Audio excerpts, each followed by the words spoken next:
Classes में आपका स्वागत है। आज के इस वीडियो में हम लोग यूपी हायर जुडिशियल सर्विसेज 2018 ये तीन भाग में हुआ था, तो तीन पार्ट में हुआ था। तो पहले पार्ट का हम लोग प्री का क्वेश्चन आंसर देखेंगे और ये बहुत ही इम्पोर्टेंट है। जैसा आप लोगों को पता होगा, यूपीएससी 2020 शेड्यूल्ड है 20 अप्रैल 2021 को। तो एग्जाम के पहले इसका रिवीजन आप लोग के लिए हेल्पफुल होगा। तो आइए शुरू करते हैं। पहला क्वेश्चन है विच इज इनकरेक्ट। एक चीज ध्यान रखिएगा, जहां भी इनकरेक्ट या नॉट वर्ड लिखा हो उस पर विशेष ध्यान देने की जरूरत है, क्योंकि इसमें गलतियां होने की संभावना ज्यादा होती है। तो विच is incorrect, nyaya panchayat has power to. तो देखिए, न्याय पंचायत के पास क्या क्या पावर होते हैं ये आप देखेंगे, जो सेक्शन 54 के 1 में दे रखा है। तो 51 के 4 में दे रखा है, उसको आप लोग पढ़ेंगे। 54 में पेनाल्टीज प्रोवाइडेड है, जिसके 1 में है कि क्या क्या कर सकता है। तो यहाँ पे देखिए, कहीं भी ये नहीं लिखा है कि इनफैक्ट 54 का 1 जो है वो लिखता है no nyaya panchayat shall inflict ये सब्सटेंटिव सेंटेंस ऑफ इम्प्रिजनमेंट। तो क्वेश्चन देखिए, बोलता है which is incorrect, nyaya panchayat has power to inflict substantive sentence of imprisonment. तो ये गलत है, इसलिए ये ऑप्शन सही होगा। अगला क्वेश्चन है on death of sole petitioner election petition under section 12C of the UP Panchayat Raj Act can be continued by his legal heirs, by any other losing candidates, by legality of the petitioner, by none of them। तो answer होगा none of them, क्योंकि जब कोई election petition के द्वारा किसी election को challenge किया जाता है, तो जो पर्सन चैलेंज करता है उसके पास जो काउज ऑफ एक्शन है वो पर्सनल इन नेचर होता है, जो और इसलिए इलेक्शन पिटीशन एबेट हो जाता है with the death of petitioner. अगला सवाल है, अगेन यहाँ ध्यान रखिएगा, इनकरेक्ट पूछ रहा है। Which of it is incorrect, no person can simultaneously be a member of. तो इसमें से देखिए, प्रधान and member of the Gaon Sabha ये हो सकता है, लेकिन यहाँ पे इनकरेक्ट चूज करना है, सॉरी। आइए क्वेश्चन नंबर 3 देखते हैं। यहाँ से as per section 11D of the UP Panchayati act क्या क्या ये प्रोहिबिट करता है। तो Pradhan of gram Panchayat and Panch of Nyaya Panchayat नहीं होगा। तो इस अनुसार प्रधान एंड मेंबर ऑफ गांव सभा हो सकता है, लेकिन यहाँ पे पूछ रहा है इनकरेक्ट सेंटेंस, तो इसलिए ये B is option will be correct. Question number 4, appeal against demolition order passed under section 27 of the UP urban planning and development act 1973 lies to. Answer is chairman. और ये आपको दे रखा है as per section 27 subsection 2 of the UP urban planning and development act. इसका particularly जो subsection 2 है वो बोलता है any person aggrieved by an order under subsection 1 may appeal to the chairman against that order within 30 days from the date thereof, and the chairman may, after hearing the parties to the appeal, either allow or dismiss the appeal or may reverse or vary any part of the order। अगला question देखते हैं, question number 5, master plan prepared by a development authority under the provision of the UP Urban Planning and Development Act requires approval of। Answer is state government. और ये दे रखा है आपका section 10 का सबसेक्शन 2 में, जो बोलता है every plan shall as may be after its preparation be submitted by the authority to the state government for approval, and that government may either approve the plan without modification और with such modification as it may consider necessary, और reject the plan with direction to the authority to prepare a fresh plan according to such direction. अब आइए देखते हैं question number 6, an agreement by a debtor not to raise the plea of limitation is, तो answer होगा void। क्यों void होगा? क्योंकि जब प्ली ऑफ लिमिटेशन को रेज करने या ना करने का जो एग्रीमेंट होगा वो अगेंस्ट द लॉ होगा, और जो प्रोहिबिटेड है under section 23 of contract act. इसका एक एग्जांपल है, देखिए, an agreement by a debtor not to raise a plea of limitation is void as it defeats the provision of the limitation act. अगला सवाल है क्वेश्चन नंबर 7।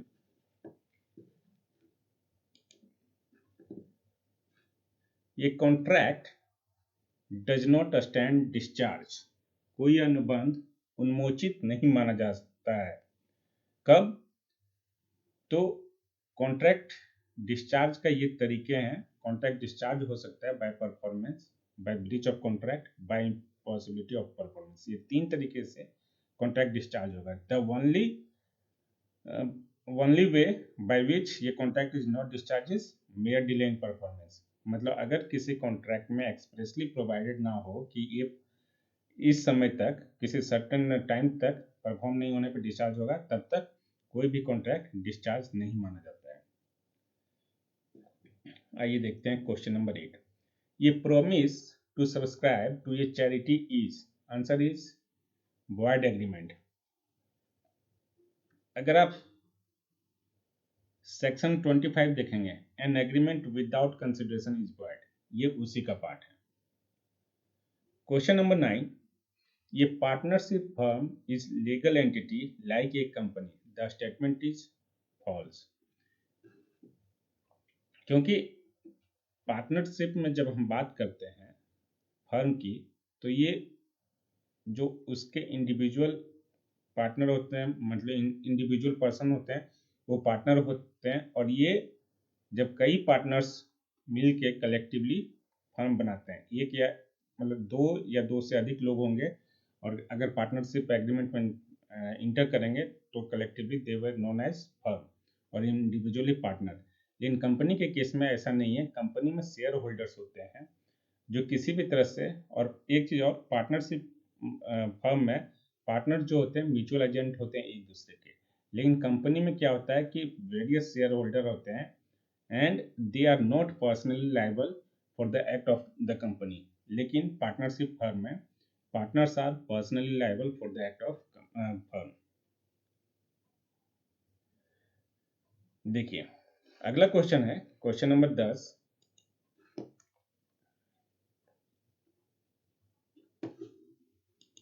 जो कि बोलता है the liability of the partners for the acts of the firm is joint and several. Means joint भी होता है और सेवरल भी होता है, और ये आपको दे रखा है सेक्शन 4 में। तो सॉरी, सेक्शन 4 नहीं होगा, यहाँ पे मिसप्रिंट है, सेक्शन 25 है। सेक्शन 25 ऑफ पार्टनरशिप एक्ट बोलता है liability of A partner for act of the firm, every partner is liable jointly with all the, देखिए यहाँ ज्वाइंटली आया, with all the others partners and also severally. तो जो liability है वो joint and several दोनों होता है। इसके बाद है क्वेश्चन नंबर 11। ये corporation can inter into a contract of partnership and become a partner of A firm, the statement is true. मतलब एक कॉर्पोरेशन है कोई, और ये कॉर्पोरेशन किसी और पर्सन के साथ मिलके, दोनों मिलके पार्टनरशिप कर सकता है या नहीं? आंसर इज यस, क्योंकि कॉर्पोरेशन जो है वो एक जुरिस्टिक पर्सन है। तो जुरिस्टिक पर्सन किसी दूसरे पर्सन के साथ मिलके पार्टनरशिप एग्रीमेंट में इंटर कर सकता है। इसके बाद नेक्स्ट क्वेश्चन है, ये continuous easement is extinguished when it totally ceases to be enjoyed as such for an unbroken period of how many years. देखिए ईजमेंट क्या होता है? सब कुछ यहाँ पे एक प्रॉपर्टी है, राइट, और दूसरी प्रॉपर्टी यहाँ पे है, सॉरी ये कॉमन बाउंड्री है। अब देखिए मान लीजिए कि प्रॉपर्टी ए के इधर भी प्रॉपर्टी, इधर भी प्रॉपर्टी, इधर भी प्रॉपर्टी, ठीक है ऑलरेडी, और ये ब्लॉक्ड है, कोई रास्ता का गुंजाइश नहीं है। तो ये प्रॉपर्टी बी है, यहाँ से एक ईजमेंट का रास्ता निकल मतलब इसको ईजमेंटरी राइट है to go to the road, right. तो अगर मान लीजिए कि यहाँ से ये कंटिन्यूअस 20 ईयर्स तक इस रास्ते का इस्तेमाल नहीं होता है, तो ये जो ईजमेंटरी राइट है वो एक्सटिंग्विश हो जाएगा। और ये आपका दे रखा है section 47 of Indian easement act में, जो बोलता है ये continuous easement is extinguished when it totally ceases to be enjoyed as such for an unbroken period of 20 years, right. Next question है the rule of res ipsa loquitur is related to test of, तो answer है negligence. और ये जो race ipsa लिक्विटर का मतलब होता है things speak for themselves, right. ये लॉ ऑफ टॉट का एक मैक्सिम है। अगला क्वेश्चन है transfer of immovable property made with the interest to defeat or delay the creditors of the transfer is known as, in fact इस question में कुछ स्पेलिंग मिस्टेक्स है by the honourable Allahabad high court. ये interest की जगह intent होगा, to defeat और delay the creditors of the, ये ट्रांसफेरर होगा, नॉट ट्रांसफर, ठीक है। ये आपको यहाँ पे देखिए, ठीक है। तो ये आपका transfer of immovable property made with the intent to defeat और delay the creditors of the transferor is known as, तो आंसर है फ्रॉडुलेंट ट्रांसफर। और ये आपको दे रखा है सेक्शन 53(1), सेक्शन 53 ऑफ टीपीए का subsection 1, every transfer of immovable property made with intent to defeat or delay the creditors of the transferor shall be voidable at the option of any creditor so defeated or delayed। तो यहाँ देखिए intent word यहाँ पे आया और ये ट्रांसफेरर। अगला सवाल है rule relating to sapinda relationship are based on the principle of, answer है एक्जोगोमी। सपिंडा रिलेशनशिप आप अगर section 2 of Hindu marriage act में डिफाइंड है। इनफैक्ट सेक्शन 2 का जहां तक मुझे याद आ रहा है 2 का 7 डिफाइन करता है, ये एक बार देख लीजिएगा कहाँ डिफाइंड है सपिंडा।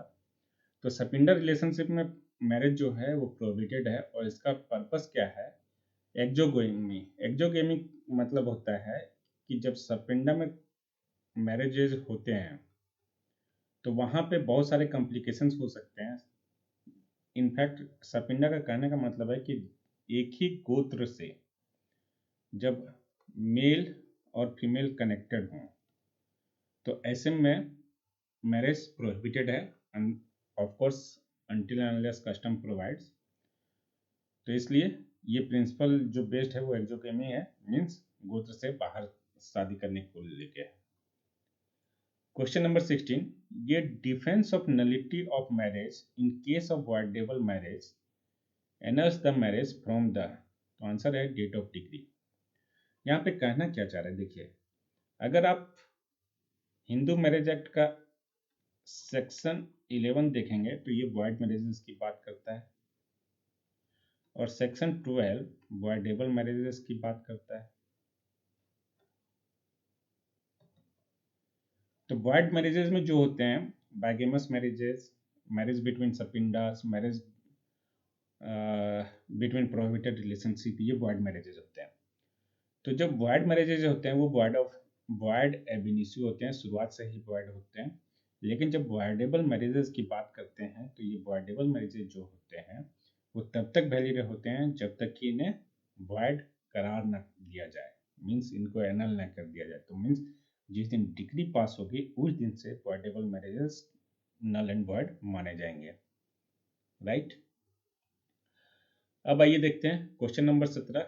ये कई बार पूछ चुका है, इनफैक्ट ये यूपीएससी का one of the favourite question है, ऑलमोस्ट रिपीट होता है। तो क्वेश्चन है ये, non registration of marriage under Hindu marriage act. तो आंसर है does not invalidate the marriage but calls for imposition of penalty, और ये section 8 subsection 2 of Hindu marriage act में दे रखा है।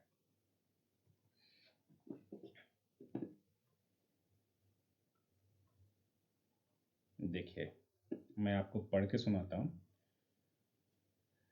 Notwithstanding anything contained in subsection 1, the state government may, if it is of opinion that it is necessary or expedient so to do, provide that the entering of particulars referred to in subsection 1 shall be compulsory in the state or in any part so and so.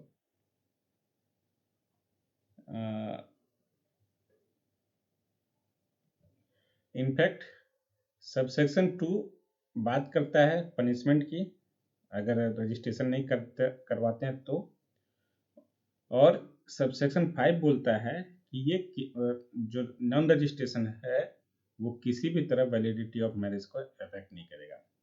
Right, तो हम लोग इस question में मतलब question number 17 जो था इसमें section 8 का 2 और सेक्शन 8 का 5 ये दो सबसेक्शन इसमें रेलिवेंट है। सबसेक्शन 8 का 2 बोलता है पनिशमेंट की बात करता है और सेक्शन 8 का सबसेक्शन 5 ये वैलिडिटी ऑफ मैरिज की बात करता है। मतलब non registration of marriage will not affect the validity of marriage. Question number 18, on consummation of muta marriage. Muta marriage एक टेम्पोररी मैरिज है जो कि सिया मुस्लिम में परफॉर्म किया जाता है फॉर ये सर्टेन पीरियड और फॉर विद सर्टेन कंडीशंस। तो on consummation of muta marriage the wife is entitled to, answer is full dower. Question number 19, Islamic law is called Sharia. Islamic law को सरिया कहते हैं। देखिए मैंने थोड़ा सा डिस्क्रिप्शन दिया है यहाँ पे। Sharia in Islam is viewed as the revealed law of God which can not be altered. On the other hand its interpretation called fiqh is the work of legal scholars who have frequently differed in their legal opinions. Question number 20 देखिए, Prophet Muhammad is the answer is final messenger of God. इस question के answer में थोड़ा सा controversy है या doubt कर लीजिए, क्योंकि प्रोफेट मोहम्मद को फाउंडर ऑफ इस्लाम भी माना जाता है और फाइनल मैसेंजर ऑफ गॉड भी माना जाता है, लेकिन Allahabad high court final messenger of God ही माना है। इवन ये 2016 में भी ये क्वेश्चन पूछा गया था। Which of the following is obligate the exceptions to the general rule that there can be no specific enforcement of contract of employment for personal service? ये पूछ रहा है कि जनरली जो होता है अगर एम्प्लॉयमेंट फॉर पर्सनल सर्विस है उसको हम लोग इन्फोर्स नहीं करा सकते हैं, लेकिन ये 3 केसेस हैं, इसका आंसर है ऑल ऑफ द अबव। ये 3 केसेस हैं जहां पे contract of employment for personal service को इन्फोर्स कराया जा सकता है। पहला है ये public servant dismissed in violation of article 311 of constitution of India, ये worker dismissed in violation of ID act, and ये statutory body acts in breach of mandatory obligation. तो इन 3 केसेस में ये contract of employment for personal service can be specifically enforced. Question number 22, which classification of offense comes under CRPC? मतलब CRPC में offences का कौन कौन सा क्लासिफिकेशन आता है? तो कॉग्निजेबल एंड नॉन कॉग्निजेबल, 2 का C और 2 का L, bailable and non bailable ये भी है डिफाइंड है, summons cases and warrant cases ये भी डिफाइंड है। इनके सारे ये आपके सेक्शन 2 में डिफाइंड है। Question number 23, in a bailable offense the bail is granted as a matter of right both by police and by the police officer and the court. Question number 24, ये proclamation under section 82 of CrPC can be issued against a person against whom ये warrant has been issued. 10 ये proclamation can be issued against, तो ये accused के against में भी proclamation issue हो सकता है, सिक्योरिटी के अगेंस्ट भी हो सकता है और विटनेस के अगेंस्ट में भी हो सकता है, इसलिए आंसर होगा all of the above. Proclamation कब इशू होता है? सपोज एक्स, ये एक्यूज भी हो सकता है, सिक्योरिटी भी हो सकती है या विटनेस हो सकती है, इसके अगेंस्ट में समन इशू हुआ, ये कोर्ट में अपीयर नहीं हुआ, इसके बाद बेलेबल वारंट इशू होगा तो भी नहीं अपीयर हुआ, इसके बाद नॉन बेलेबल वारंट भी इशू हुआ तो भी नहीं हुआ, इसके बाद जाके प्रोक्लेमेशन इशू होता है अंडर सेक्शन 82, तो ये तीनों के अगेंस्ट में हो सकता है। Question number 25, statements of witness recorded under section 164 of CRPC are, answer is corroborative evidence. मतलब 164 में जो विटनेस का स्टेटमेंट रिकॉर्ड होता है वो कोरोबरेटिव होता है। इसके बाद आ जाइए question number 26, the CPC extend to the, देखिए ये जो एग्जाम है ये 2018 में हुआ था, राइट, और 2019 के जे.एंड.के रीऑर्गेनाइजेशन एक्ट से, जे.एंड.के रीऑर्गेनाइजेशन एक्ट जो कि इन्फोर्समेंट में 31/10/2019 से, और ये हमारा एग्जाम कब हुआ था? 2008 के परहैप्स अप्रैल में। तो इस जे.एंड.के रीऑर्गेनाइजेशन एक्ट के तहत जो word the state of Jammu and Kashmir, इसको डिलीट कर दिया गया है, राइट। तो अब CPC extend to the whole of India except word रहेगा, except the state of Nagaland and tribal areas, ये हो जाएगा।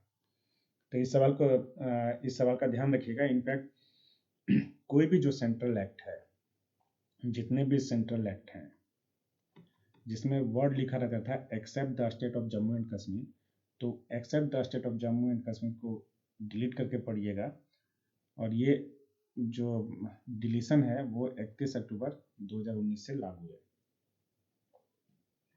अगला क्वेश्चन है, ये प्रिलिमिनरी डिक्री, और उसके फिर 4 ऑप्शन है। तो पहला, determine the right of the parties with regard to some और one of the matters in controversy in the suit but does not completely dispose of the suit, एकदम सही। Is a stage in working out the rights of the party which are to be finally adjudicated by final degree, दोनों सही है। तो देखिए, जब हम degree की बात करते हैं तो डिग्री 2 तरह की होती है, प्रिलिमिनरी और फाइनल। तो जैसे अगर पार्टीशन की बात होती है तो पार्टीशन में जो, अगर मान लीजिए कि 2 भाई हैं, B1 एंड B2 प्लस इनके फादर हैं, तो अगर पार्टीशन हुई है तो पहले एक डिग्री पास होगा कि भाई हाँ they are equally entitle for the share, लेकिन वो एग्जैक्ट शेयर क्या होगा, यानी कि जो मीट एंड बाउंड से बोलते हैं partition by metes and bound, वो एक बार प्रिलिमिनरी डिग्री पास हुई कि हाँ तीनों इक्वली एंटाइटल हैं, फिर रिसीवर अपॉइंट होगा, रिसीवर देखेगा कि कितने कितने प्रॉपर्टी हैं और किसमें कितना कितना शेयर है। तो जब एक बार रिसीवर सारा कुछ बता देगा तो रिसीवर कहें या कमिश्नर भी अपॉइंट हो सकता है, तो कमिश्नर एक बार बता देगा तो उसके बाद फाइनल डिग्री पास होगी कि इस एक पार्टिकुलर प्रॉपर्टी का इतना हिस्सा B2 को जाएगा, इतना B1 को जाएगा, इतना F को जाएगा, and so on. Question number 28, Ram was dispossessed from his house by Shyam for a year. Ram files a suit for possession against Shyam but did not include claim for damages in it. For claiming damages, Ram, answer is, could not file a new suit. देखिए, for a year, अगर आप section 6 याद करें SRA का, तो वहाँ पे 6 month का टाइम पीरियड है, पर इस सूट में टाइटल का सवाल नहीं उठता है, और जब कोई टाइटल के बेसिस पे पोजीशन क्लेम करता है तो उसका लिमिटेशन पीरियड होता है 12 years in case of immovable property. तो अगर मान लीजिए कि किसी ने यहाँ पे राम ने श्याम के अगेंस्ट में सूट फाइल किया फॉर पोजीशन, लेकिन इसमें डैमेज क्लेम नहीं किया, ठीक है, तो उस क्लेम के रिगार्डिंग वो नया सूट फाइल नहीं कर सकता है।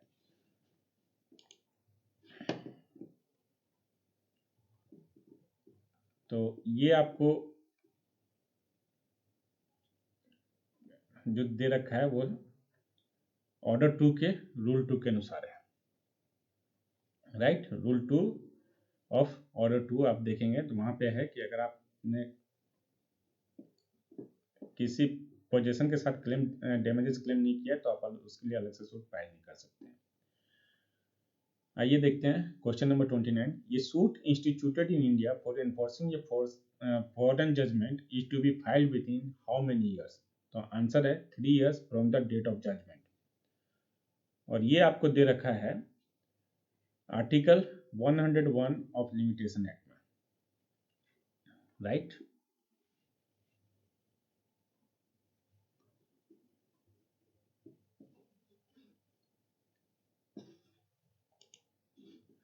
इसके बाद आइए देखते हैं क्वेश्चन नंबर 30। ये क्वेश्चन जो है वो डिलीट कर दिया गया था और सारे कैंडिडेट को एक मार्क्स दिए गए थे। क्यों दिए गए थे वो मैं बताता हूँ।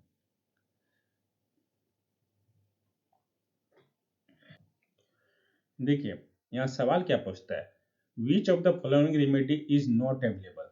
ये नॉट वर्ड लगा दिया गया है, ठीक है, to set aside ex parte decree. तो नॉट अवेलेबल लगाने की वजह से क्या हुआ कि होना क्या चाहिए था कि ये तीनों रेमेडी जो है वो अवेलेबल हैं एक्स पार्टी डिग्री के। तो अगर ये नॉट वर्ड हटा दिया जाए, अब देखिए which of the following remedies are available to set aside ex parte decree. और ऐसे केस में appeal under section 96(2), review under section 144 and order 47, application under order 9 rule 13। तो ऐसे केस में ऑल ऑफ द अबव सही हो जाता है। Question number 31। Under order 39 rule 4 of CPC an order for injunction may be discharge, varied और set aside by the court. तो answer है on the application of any party. Means अगर कोई injunction order यहाँ पे पास हुई है, ठीक है, तो अगर कोई सर्कमस्टांसेस चेंज होता है तो आइदर पार्टी प्लेंटिफ और डिफेंडेंट किसी के भी एप्लीकेशन पे जो इंजंक्शन ऑर्डर है वो डिस्चार्ज हो सकता है, वैलिड किया जा सकता है या सेट असाइड किया जा सकता है। और ये दे रखा है ऑर्डर 39 के रूल 4 में। Question number 32। After withdrawal of the suit, ये प्लेंटिफ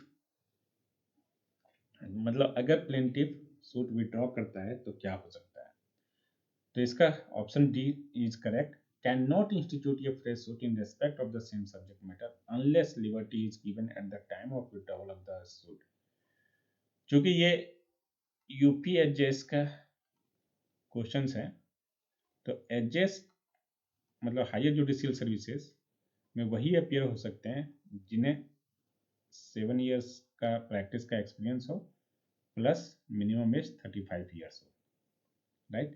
तो आई होप तो जो भी आप लोग अपीयर कर रहे हैं ये आप लोग अगर किसी हाई कोर्ट में अपीयर कर रहे हो या सिविल कोर्ट में अपीयर कर रहे हो और वहाँ किसी वजह से सूट विड्रॉ करने का सिचुएशन आता है, तो आप देखते होंगे कि जो एडवोकेट्स होते हैं वो बोलते हैं कि कोर्ट से प्रेयर करते हैं, जज से प्रेयर करते हैं कि लिबर्टी दिया जाए टू फाइल फ्रेश सूट। और ये ऑर्डर में लिखवाया जाता है कि plaintiff is at liberty to file fresh suit. तो ये अगर लिबर्टी ना दिया जाए तो फ्रेश सूट दोबारा नहीं फाइल कर सकते हैं सेम सब्जेक्ट मैटर पे। Question number 33। ये डिग्री पास्ड इन ये suit under order 37 of CPC without applying for leave to defend may be set aside under. तो आंसर है ऑर्डर 37 रूल 4। अगला क्वेश्चन है question number 34। Kidnapping from lawful guardianship under section 361 can be, मतलब किसका kidnapping हो सकता है lawful guardianship के अंडर से, लॉफुल गार्जियनशिप से। तो ये person under 16 years of age, ये फीमेल एकदम। इफ ये person under 18 years of age, ये female.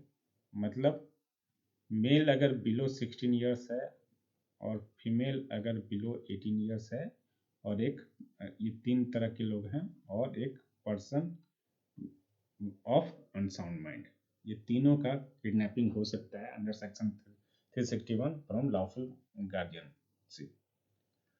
Question number 35, under section 27 of evidence act, देखिए सेक्शन 24, 25 और 26, इसका एक्सेप्शन है सेक्शन 27, राइट। तो सेक्शन 27 के अंदर अगर कोई स्टेटमेंट दिया जाता है बाय द एक्यूज और वो डिस्टिंक्टली रिलेट करता है डिस्कवरी ऑफ एनी ऑब्जेक्ट और द प्लेस, तो वो एडमिसिबल है। सेक्शन 24, 25 और 26 में जो कन्फेशन दिया गया है वो एडमिसिबल नहीं है, लेकिन कोई पार्ट जो डिस्टिंक्टली रिलेट टू डिस्कवरी है वो पार्ट एडमिसिबल है under section 27। Question number 36, re examination of witness, मतलब री एग्जामिनेशन ऑफ विटनेस क्यों करते हैं? तो can be for the purpose of explaining the matters refer to in cross examination. जब witness किसी केस में प्रोड्यूस होता है तो पहले इसका एग्जामिनेशन इन चीफ होता है, राइट। ये किसके द्वारा होता है? तो जो पार्टी विटनेस को बुलाया है उसके द्वारा। तो जब एग्जामिनेशन इन चीफ हुआ तो जो एडवर्स पार्टी है वो इसका क्रॉस एग्जामिन करता है, और ये अगर एग्जामिनेशन इन चीफ हुआ है तो as a matter of right cross examination होगा। लेकिन री एग्जामिनेशन के लिए कोर्ट की परमिशन जरूरी है, और ये तभी मिल सकता है जब क्रॉस एग्जामिनेशन में कोई नया फैक्ट है और उस नए फैक्ट को एक्सप्लेन करने की बात हो तो री एग्जामिनेशन अलाउ किया जा सकता है। अगला क्वेश्चन है, the finance commission gives recommendation to president as to. तो ये तीन चीजें हैं जिसके लिए फाइनेंस कमीशन प्रेसिडेंट को रिकमेंडेशन देता है। पहला, distribution of net proceeds of taxes between union and state, principle which should govern the grants in aid of the revenue of the state of the consolidated fund of India, and third, measures needed to augment the consolidated fund of the state to supplement the resources of panchayat and municipality। ये question जो है English और हिंदी दोनों में है, तो मैंने English में ही डील किया है। बाकी आपके पास एम्पल ऑफ टाइम है, आप पढ़ सकते हैं और आंसर जो दिए हुए हैं वो देख सकते हैं। Question number 38, the phrase legitimate expectation relates to which of the following legal beings. तो आंसर है एडमिनिस्ट्रेटिव लॉ। लेजिटिमेट एक्सपेक्टेशन जो है वो एडमिनिस्ट्रेटिव लॉ का पोर्शन है। और ये लेजिटिमेट एक्सपेक्टेशन होता क्या है? तो doctrine of legitimate expectation was first developed in English law as a ground of judicial review in administrative law to protect a procedural or substantive interest when a public authority resigns from a representation made to a person।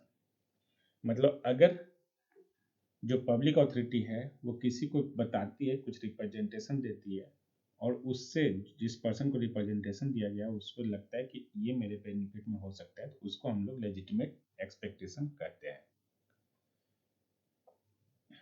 Question number 39 देखिए, goods and services tax जिसे GST कहते हैं was introduced by the following constitutional amendment. तो answer है constitution 101st amendment act 2016, और ये लागू हुआ था 1 जुलाई 2017 से। इससे रिलेटेड दो सवाल और समझें। आसाम जो है वो फर्स्ट स्टेट है इसको लागू करने वाला, और बिहार जो है वो सेकेंड स्टेट है जीएसटी लागू करने वाला। Question number 40.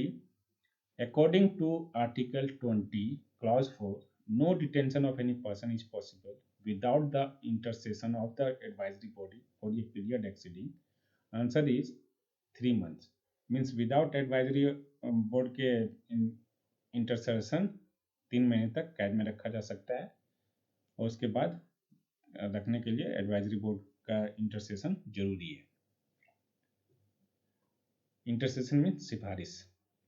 Which of the following cannot be ground for filing a suit for eviction under Section 20 of UP Urban Building Regulation of Letting, Rent and Eviction Act 1972? मतलब कौन सा जो ground है वो सूट फॉर एविक्शन का नहीं है? तो answer is tenant has not paid rent for period of 3 months। ऐसा क्यों है? इसमें देखिए,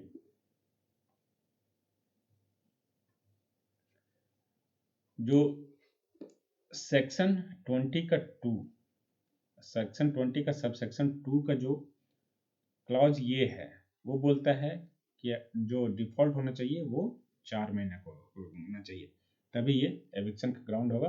और क्वेश्चन में दे रखा है 3 महीना, right. Question number 42, an application to restore amenities illegally withheld by the landlord would lie before। तो आंसर है प्रिस्क्राइब्ड अथॉरिटी। और ये एमिनिटीज क्या है? जैसे इलेक्ट्रिसिटी कनेक्शन कट कर दिया, वाटर कनेक्शन कट कर दिया लैंडलॉर्ड द्वारा, तो ऐसे में जो टेनेंट है वो कहाँ एप्लीकेशन देगा? तो आंसर है प्रिस्क्राइब्ड अथॉरिटी के पास। और ये आपको दे रखा है section 27 of UP urban building. मैं इतना लंबा ना बोल के यूपी रेंट कंट्रोल एक्ट पढ़ते हैं। तो देखिए, enforcement of landlords obligation regarding amenities, the prescribed authority may, on an application of the tenant, serve upon the landlord a notice requiring him within such period, not exceeding 1 week, as may be specified in the notice, to restore any amenity alleged to have been cut off। आइए question number 43 देखते हैं। ये petition for transfer of election petition filed under UP municipality act would lie before. तो high court if transfer is to a different district and district judge within the district। मतलब transfer petition जो है वो high court में lie करेगा regarding election petition.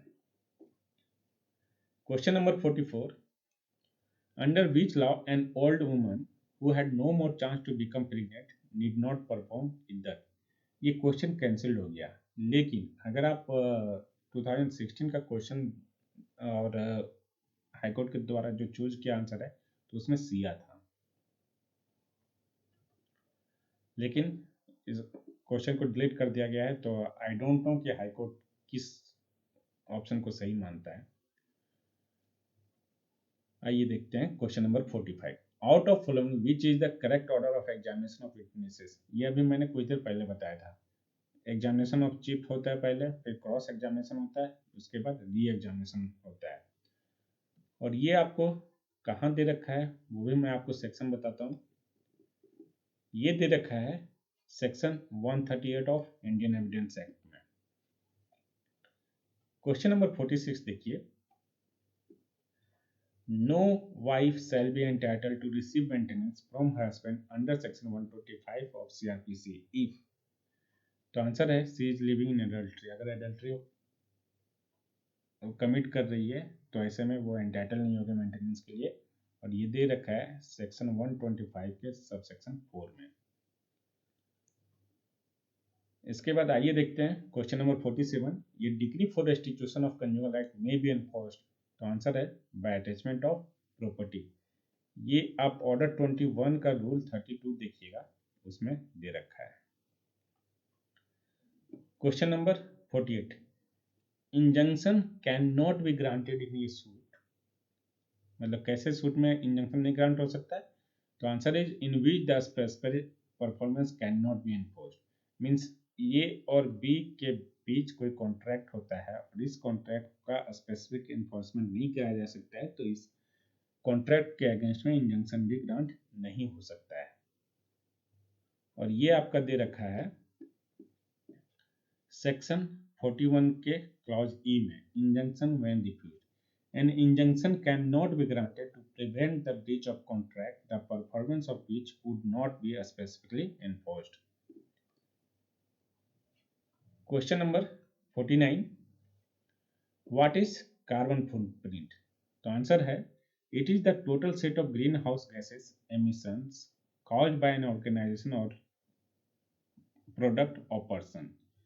मतलब कितना green house gases का एमिशन कर रहा है कोई ऑर्गेनाइजेशन या कोई प्रोडक्ट या पर्सन, उसको हम लोग कार्बन फुटप्रिंट कहते हैं. Question number 50. Under which of the following circumstances interest of a भूमिदार with non-transferable right extinguishes? तो आंसर है when he has been deprived of the possession and his right to recover possession is barred by limitation. और ये आपका दे रखा है section 190 sub section 1 clause F of UP zamindari abolition and land revenue act. देखिए इसका F हम लोग पढ़ते हैं. पहले तो सबसेक्शन 1 क्या बोलता है? Subject to the provision of section 172 the interest of a bhumidhar with non transferable rights in a holding और any part thereof shall be extinguished, clause F, when he has been deprived of possession and his right to recover possession is barred by limitation. I think it would be clear to you. अब आइए देखते हैं question number 51. Which section of UP Panchayat Raj act provides functions of ग्राम पंचायत? तो answer है section 32, sorry answer है section 15. और यहाँ पे मैंने एक चीज लिख रखा है फंक्शन ऑफ भूमि प्रबंधक समिति, वो दे रखा है सेक्शन 28 के क्लॉज बी में. तो जो section 15 of UP Panchayat Raj act है वो all together 30 functions of panchayat को एनलिस्ट करता है. मतलब 30 फंक्शंस है पंचायत ग्राम पंचायत के. मतलब section 15 30 function. The essential ingredients to form an unlawful assembly as defined in Indian penal code is. तो यहाँ पे देखिए मेनली ये पूछ रहा है कि कितने मेंबर्स होने चाहिए और उनका ऑब्जेक्ट क्या होना चाहिए. तो आंसर है 5 या 5 से अधिक पर्सन होने चाहिए और उनका कॉमन ऑब्जेक्ट होना चाहिए ऑफ डूइंग ए क्राइम. और ये आपको दे रखा है सेक्शन 141 में, राइट. 141 ऑलमोस्ट सभी को पता है कि अनलॉफुल असेंबली का डेफिनेशन क्या है. Question number 53. The criminal law amendment act 2013 has inserted 4 new section after section 354 of the penal code. One of the newly inserted section deal with voyeurism. तो ये voyeurism किस सेक्शन में दे रखा है? तो 354C में. 354D स्टॉकिंग की बात करता है, ये डिसरोबिंग की बात करता है, ये voyeurism की बात करता है. और सॉरी थोड़ा गलत बता दिया मैंने. सेक्शन 354 ये जो है ये बात करता है sexual harassment and punishment for sexual harassment की. सेक्शन 354 ये 4B बात करता है असॉल्ट और use of criminal force to women with intent to disrobe. 354C बात करता है वॉयरिज्म की और सेक्शन 354D बात करता है स्टॉकिंग की. Question number 54. Which section under the UP Urban Planning and Development Act provide the composition of offences? Composition का मतलब है कंपाउंडिंग. तो कौन सा सेक्शन है UP urban planning and development act की जो कंपोजिशन ऑफ ऑफेंस की बात करता है? तो आंसर है सेक्शन 32. देखिए सेक्शन 32 कंपोजिशन ऑफ ऑफेंसेस की बात करता है.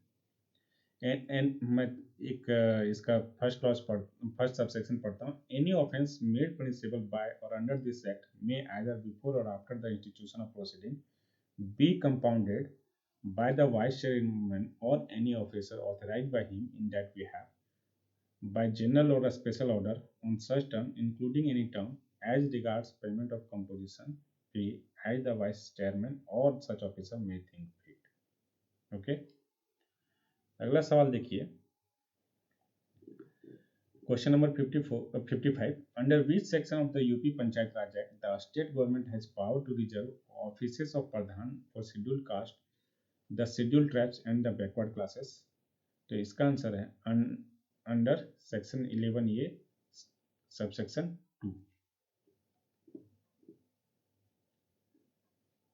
इसको देखिए, The state government shall by order reserve offices of Pradhan for the scheduled caste, the scheduled tribe and the backward classes.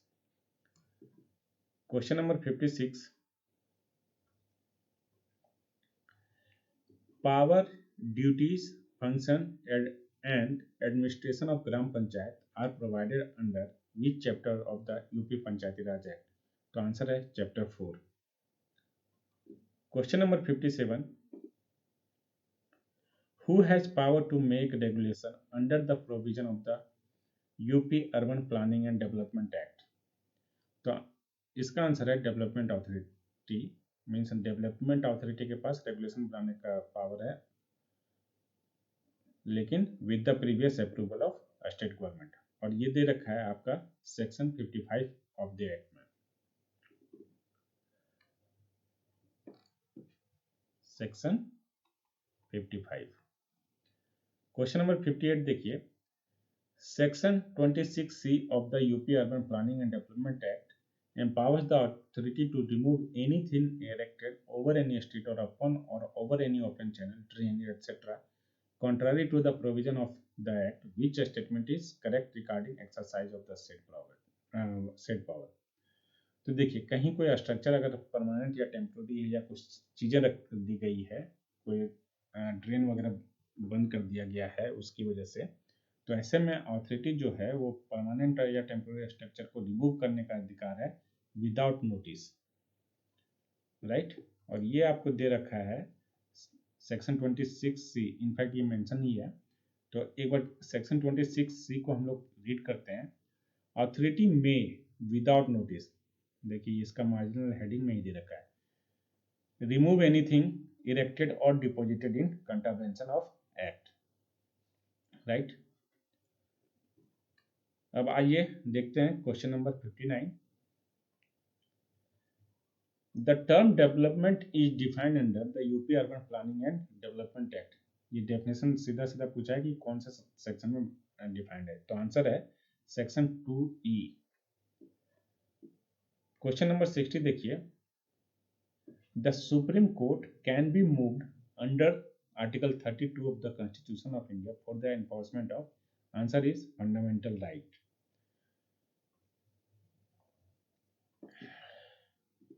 तो अगर हम लोग आर्टिकल 32 का क्लॉज 1 पढ़ेंगे तो वो बोलता है the right to move the Supreme Court by appropriate proceeding for the enforcement of the right conferred by this part is guaranteed. यहाँ पे एप्रोप्रिएट प्रोसीडिंग इंपॉर्टेंट शब्द है, कभी कभी ये पूछ लेता है। अगला क्वेश्चन देखिए, question number 61, under the CPC an appeal shall lie from which of the following orders? तो किस ऑर्डर के अगेंस्ट में अपील लाई करता है? तो आंसर है इन ऑर्डर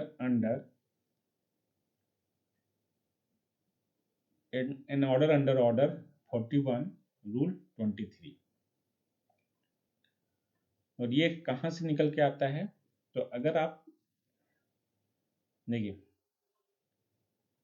ऑर्डर 43 जो है वो डील करता है अपील फ्रॉम ऑर्डर से, और इसमें कई सारे ऑर्डर्स हैं जिसके अगेंस्ट में अपील प्रोवाइडेड है। तो इसका जो 1U है, यानी वो बोलता है कि ऑर्डर 41 के रूल 23 और रूल 23A में जो ऑर्डर पास होता है वो अपीलेबल है। मतलब ऑर्डर 41 के रूल 23 और 23A ये दोनों अपीलेबल है। Question number 62, in the CPC an ex parte decree can be set aside. तो आंसर है, पता ही होगा आप लोग को, ऑर्डर 9 रूल 13 में। Question number 63, under Muslim law khula and mubarat था। तो आंसर है the form of dissolution of marriage by agreement. Question number 63 का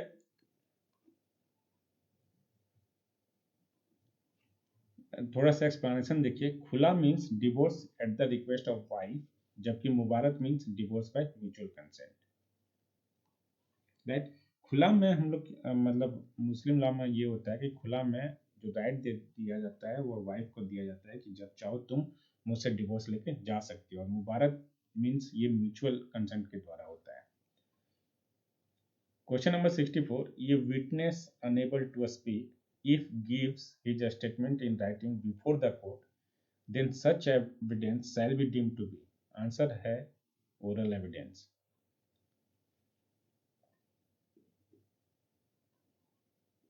देखिए, और ये आपको दे रखा है सेक्शन 119 में। देखिए, इसको पढ़ते हैं। Witness unable to communicate verbally, ये witness who is unable to speak may give his evidence in any other manner in which he can make it intelligible as by writing और बाय साइंस। आगे writing, but such writing must be written and the signs made in open court evidence so given shall be deemed to be oral evidence। Question number 65 देखिए। An accused in police custody informs the station house officer that the key by which he opened the safe and committed theft is kept by him in the patio of his house। To what extent this information can be proved? तो answer है for keeping the key in patio of house। अगर आप section 27 of Indian evidence act देखेंगे तो इससे मिलता जुलता आपको एग्जांपल वहां पे मिल जाएगा। Question number 66, in A trial while explaining any circumstances appearing in evidence against him, an accused of committing murder states that due to grave and sudden provocation he was deprived of the power of self-control and thus gave a single lathi blow to him, causing his death। The burden to prove grave and sudden provocation is on। Means ये एक accused है, इस पे murder का charge है। ये बोलता है कि भाई मैंने जो एक्ट किया जिसकी वजह से विक्टिम की डेथ हो गई, वो मैंने due to grave and sudden provocation किया, जिसकी वजह से मैं अपना सेल्फ कंट्रोल का पावर था वो नहीं था मेरे पास। तो ये प्रूव करने के जो बर्डन होगा वो किस पे होगा, तो एक्यूज पे होगा। और ये आपको दे रखा है section 105 of Indian evidence act में, कि अगर किसी एक्यूज्ड का जो ऑफेंस है वो किसी एक्सेप्शन में फॉल करता है तो ये उसकी जिम्मेवारी है कि ये प्रूव करे। और स्पेशली 105 जो सेक्शन है उसका इलस्ट्रेशन भी यही एग्जाम्पल दे रखा है। अगला सवाल देखिए।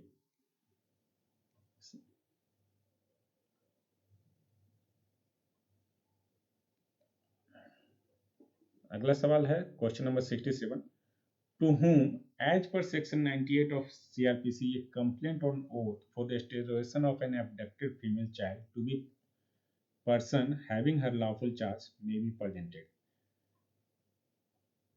मीन्स सेक्शन 98 CRPC का जो एप्लीकेशन है वो किसके पास दिया जाएगा, तो इसका आंसर है ऑल ऑफ द अबव। देखिए, यहाँ मैंने सेक्शन 98 रिप्रोड्यूस किया है, उसका मैं कुछ पोर्शन पढ़ूंगा।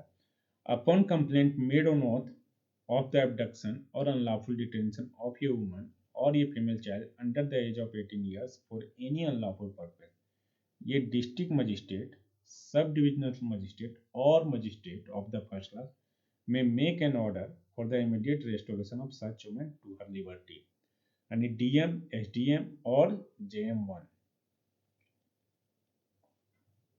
तो ये लोगों के पास एप्लीकेशन दिया जाता है। यहाँ पे द मजिस्ट्रेट फर्स्ट क्लास है, लेकिन होना चाहिए जुडिशियल मजिस्ट्रेट फर्स्ट क्लास, तब ये ऑप्शंस कंप्लीट होते हैं। Question number 68, the offence affecting the socio-economic condition of the country to which plea bargaining is not applicable shall be notified by। Answer है central government, और ये दे रखा है सेक्शन 265 ए का सबसेक्शन 2 में। For the purpose of subsection 1 the central government shell by notification determine the offences under the law for the time being in force which shall be the offences affecting the socio-economic condition of the country। Question number 69,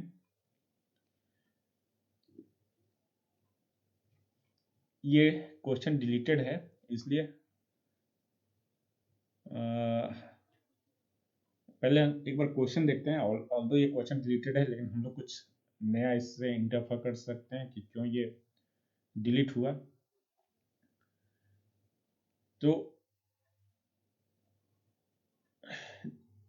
ये question जो है वो section 133 of CRPC से related है, which provide that district magistrate और SDM और any other executive magistrate may order conditional removal of the nuisance. तो यहाँ पे कोई भी यहाँ on a busy junction of road ये huge poster banner installed by an association is creating obstruction in traffic. Who from amongst the following on having information may remove such banner poster by initiating proceeding under the provision of the CRPC।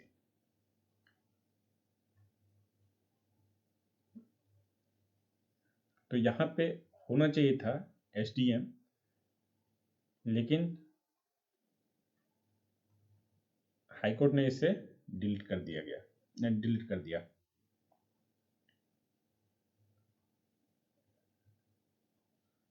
Question number 70, a police officer has received the sum of ₹5,000 against fine from the person violating traffic rules. Instead of depositing the fine money with the state treasury, he utilized the same for his personal use. What offense under the IPC the police officer has committed? Answer is criminal breach of trust। ये जो है वो आपका section 405 of IPC से covered है, और इसका illustration ई पे ही क्वेश्चन बेस्ड है। अगला क्वेश्चन देखते हैं।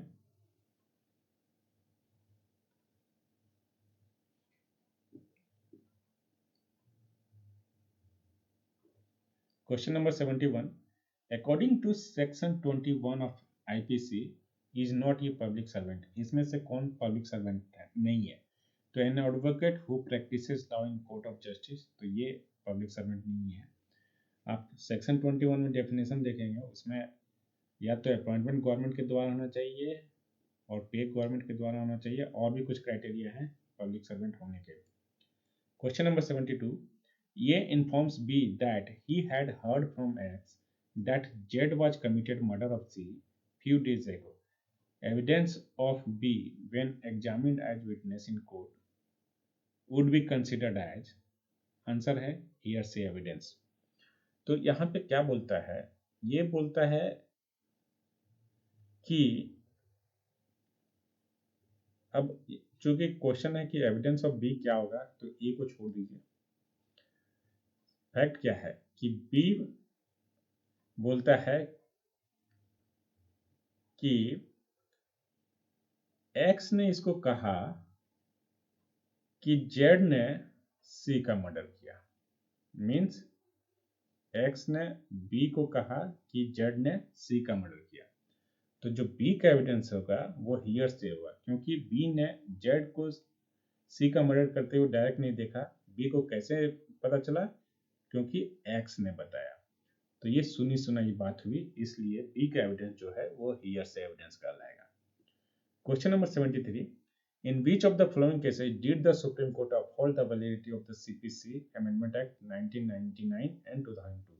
तो इसका आंसर है slum advocate bar association versus union of India. ये 2005 का जजमेंट था, Which of the following offenses is cognizable, non billable and non compoundable?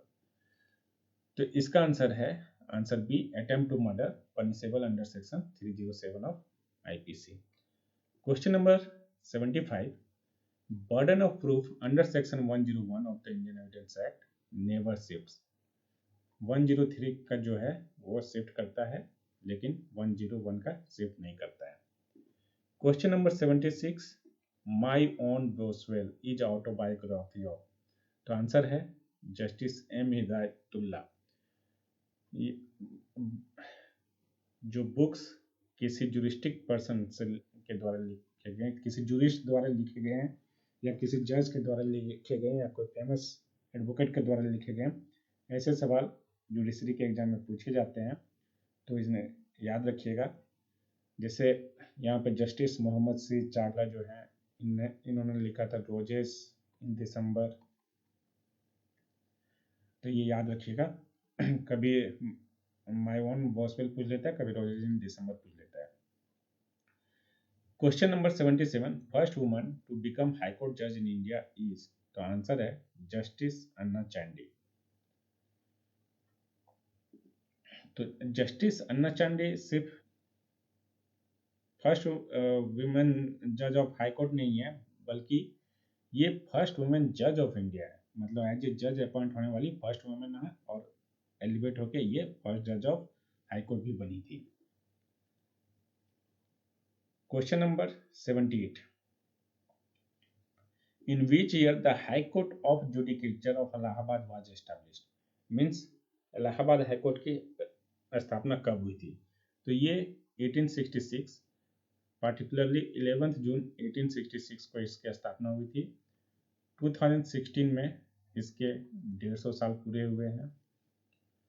इससे रिलेटेड और एक दो क्वेश्चन पूछे जाते हैं। इसमें एक क्वेश्चन पूछा जाता है कि इसके फर्स्ट चीफ जस्टिस तो वो वाल्टर मॉर्गन थे, और first chief justice after independence तो विद्यु भूषण मलिक थे।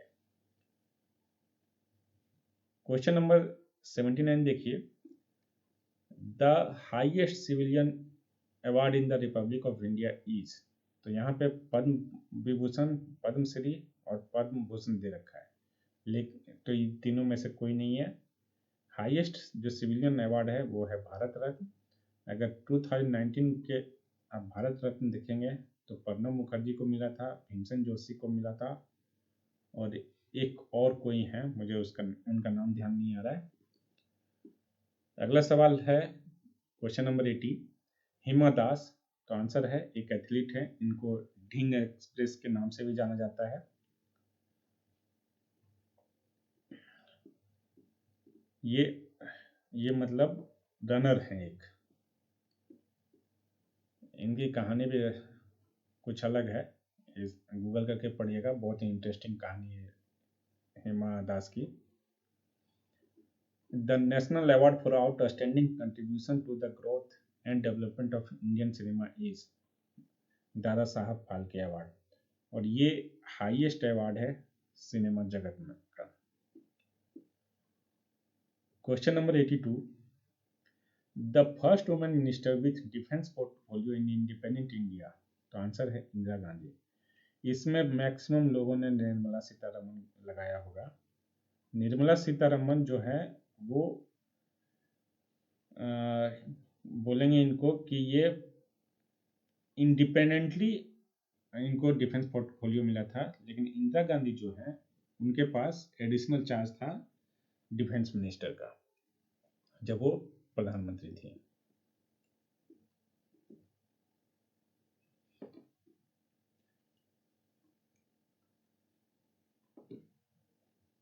नहीं, Indira Gandhi was the first woman minister with defense portfolio in independent India. She held the portfolio as additional charge while being Prime Minister of India. Nirmala Sitharaman is the first full-time defense minister. ये याद रखिएगा।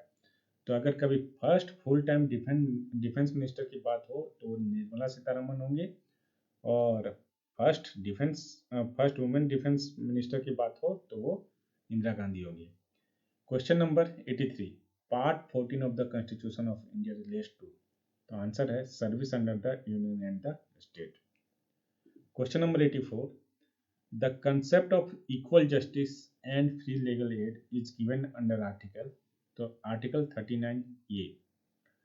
यहाँ पे equal word से confuse मत कीजिएगा, right to equality उस article 14 में दे रखा है, लेकिन जब हम equal justice and free legal aid की बात करते हैं तो वो आर्टिकल 39A में दे रखा है। Question number 85, can a distinguished jurist who neither remained an advocate nor a judicial officer be appointed as the judge of Allahabad High Court?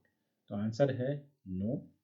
Supreme court में किसी जुरिस्ट को एज एन जज appoint कर सकते हैं, बट हाई कोर्ट में नहीं।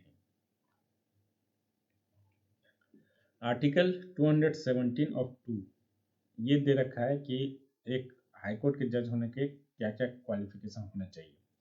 तो पहला है सिटीजन ऑफ इंडिया होना चाहिए।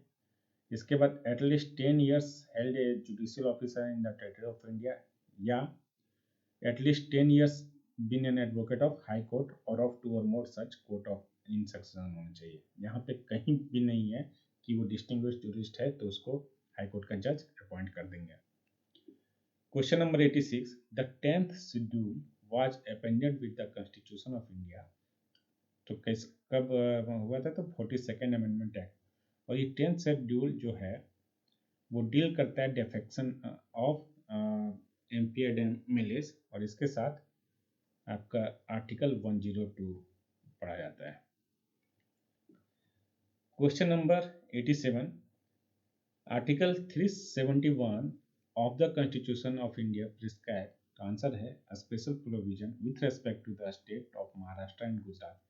और ये सवाल पूछा जाता है, कई बार पूछा गया है। तो इससे रिलेटेड कुछ और बातें मैं बताता हूँ आपको। क्या बातें हैं?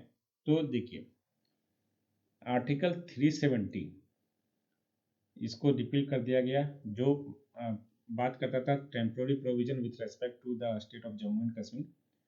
अब यहाँ से शुरू होता है 371, इसके बाद 371A से लेके J तक। तो ये जो पोर्शन है आपको ध्यान में रखना चाहिए। कभी कभी यहाँ से सवाल पूछ लेते हैं और सीधा ये आर्टिकल बेस्ड है, तो अगर आपको आता है तो सही होगा, नहीं आता है तो गलत होगा। तुक्का मारे तो अलग बात है। इसके बाद question number 88, can a juristic person acquire citizenship under part 2 of the Constitution of India? Answer is no.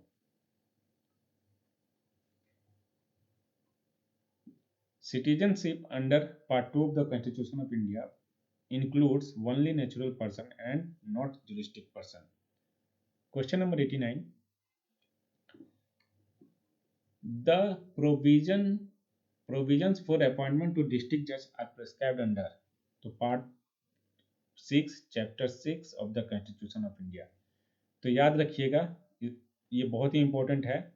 आपका जो मतलब जो भी हायर जुडिशरी में अपॉइंटमेंट हो रहा है, I am supposing that you are a HJS aspirant, higher judicial services के एस्पिरेंट हैं आप, तो आपका अपॉइंटमेंट किस प्रोविजंस के अंतर्गत होता है ये आपको पता होना चाहिए। ये कभी कभी इंटरव्यू में पूछ सकता है, तो इसको याद रखिए। पार्ट 6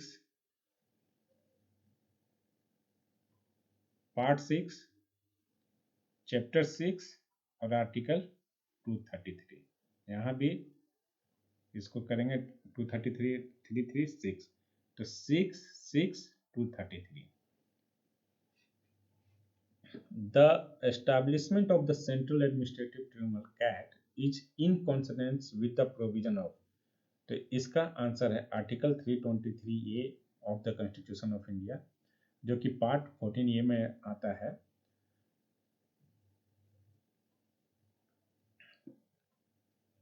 तो इसमें स्पेशली जो आर्टिकल पार्ट 14A में आर्टिकल 323A ये डील करता है एडमिनिस्ट्रेटिव ट्रिब्यूनल की बात करता है, और इसी में स्पेशली डील करता है सेंट्रल एडमिनिस्ट्रेटिव ट्रिब्यूनल, और 323B अदर ट्रिब्यूनल की बात करता है।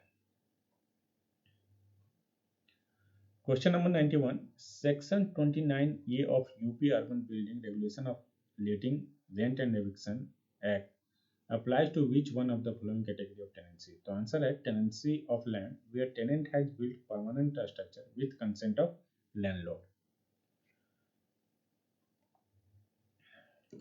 आइए जरा एक बार 29A का सबसेक्शन 2 देखते हैं. ये बोलता है protection against eviction to certain classes of tenants of land on which building exists. This section applies only to land let out either before or after the commencement of this section where the tenant with the landlord's consent has erected any permanent structure and incurred expenses in execution thereof. Okay. अब आइए देखते हैं question number 92.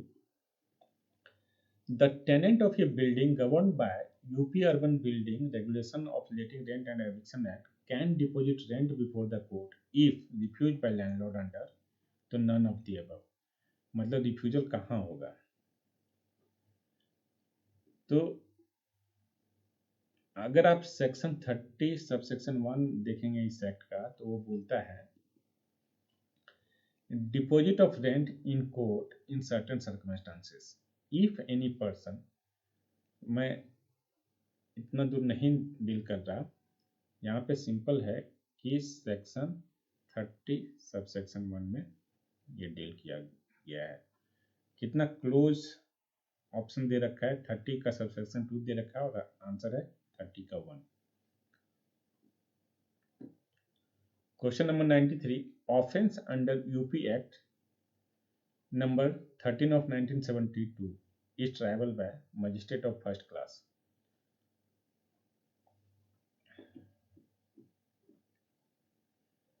तो ये जो अभी जो act पढ़ा था हमने urban building of letting rent and eviction act, उसी का सेक्शन 33 में दे रखा है. इनफैक्ट 33 का सबसेक्शन 2 बोलता है no court inferior to that of magistrate of the first class shall try any such offense. मतलब जो भी ऑफेंस इस एक्ट के अंदर कमिट हुए हैं वो जेएम फर्स्ट ही ट्राई करेगा. Question number 94. If a person votes in more than one ward at a general election of municipality, his vote would be ward in all the wards. मतलब एक से अधिक वार्ड में अगर वोट किया आपने तो आपके सारे वोट हैं वो बेकार हो जाएंगे. Question number 95. Term of municipality constituted under the UP Municipality Act is. तो इसका आंसर है none of the above. None of the above क्यों है? क्योंकि यहाँ पे ऑप्शन क्या दे रखा है 5 years from the date of declaration of result. नहीं, ये date of declaration of result की जगह अगर date appointed for its first meeting होता तो ये आंसर सही होता. और ये दे रखा है section 10A of municipalities act 1916 में. Question number 96. At a general election of municipality a person in lawful custody of police other than a preventive detenu can not cast vote.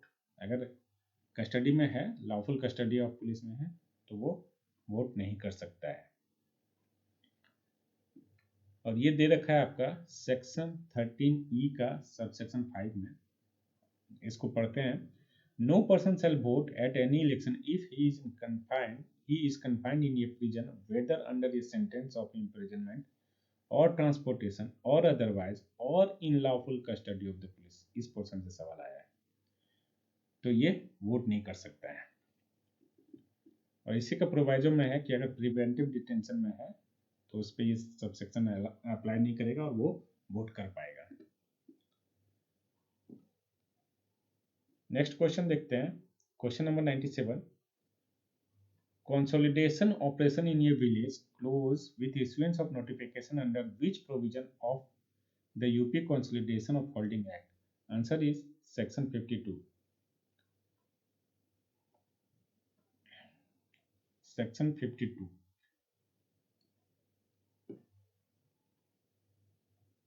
ये sorry 1 second.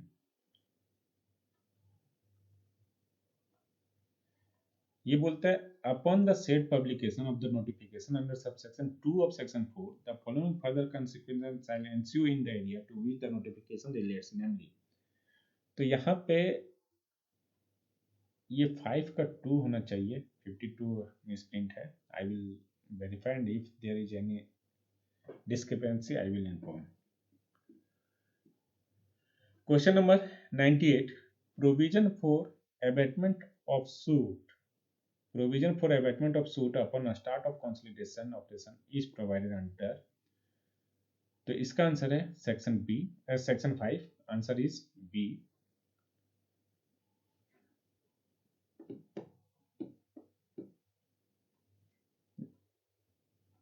Just a second, मैंने थोड़ी गड़बड़ की है।